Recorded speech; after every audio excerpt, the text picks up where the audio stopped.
So you're feeling all inspired and fired up and you want to add a pond at your place, but then reality bites. You realise you haven't got the space to put one in. Well, have I got the solution for you?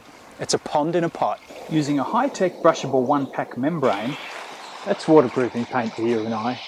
You can convert just about any pot, urn or bowl into a water feature. So apart from the Wonder Paint, all you'll need for this project is a suitable pump, a waterproof putty to seal any drainage holes in the pot, and I'm going to bring some bling to our pond by adding an underwater light. Of course you'll need a suitable pot too. You can buy pots that have a waterproof internal glazing, but they're pretty pricey and the range is really limited. With this technique you can use virtually any pot that suits your decor. The one I'll be using is this big cauldron pot. Gorgeous, isn't it? Start by checking the instructions on your paint for info such as surface preparation, how to apply, number of coats and the curing time. And don't forget to follow all the safety instructions that are on the label.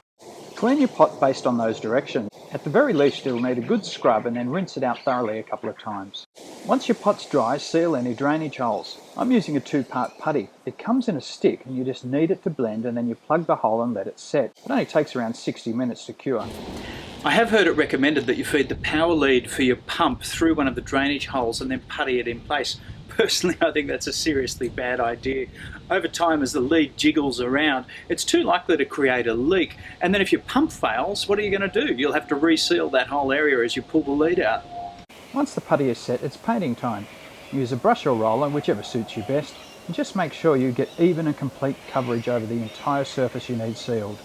I almost always use black paint in water features. It creates the illusion of greater depth, kind of like they're bigger on the inside. I've got to let that paint cure thoroughly before I give it a second coat, so excuse me while I entertain myself. Before you decide on the final position of your pond pot, and this is particularly important if you're planning on putting it on a balcony or a deck, you need to consider the weight of the finished water feature.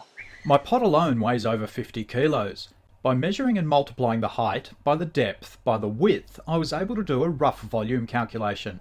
It worked out at about 0.25 of a cubic metre. There are 1,000 litres in a cubic metre and each litre of water weighs 1 kilogram, so my water weight will be around 250 kilograms. My extras will then add around another 20 kilos.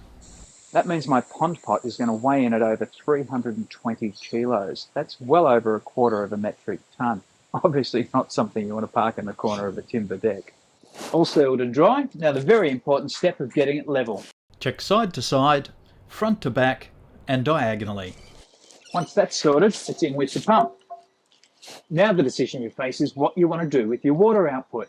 In the pump's box you'll likely find all manner of fittings to allow you to have any number of fountain heads such as a traditional sprinkler style or a contemporary water bell.